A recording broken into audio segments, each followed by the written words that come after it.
Kelompok Houthi Yaman mengumumkan pada Kamis 18 September 2025 bahwa mereka telah melancarkan serangan terhadap target di Tel Aviv, Beersheba, dan Eilat menggunakan rudal balistik hipersonik serta 3 pesawat nirawak atau drone.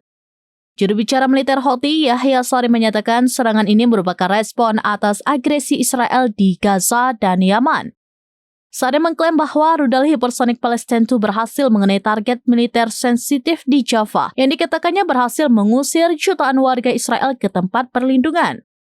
Ia menambahkan bahwa 3 drone juga mencapai sasaran di Eilat dan Beersheba dengan sukses.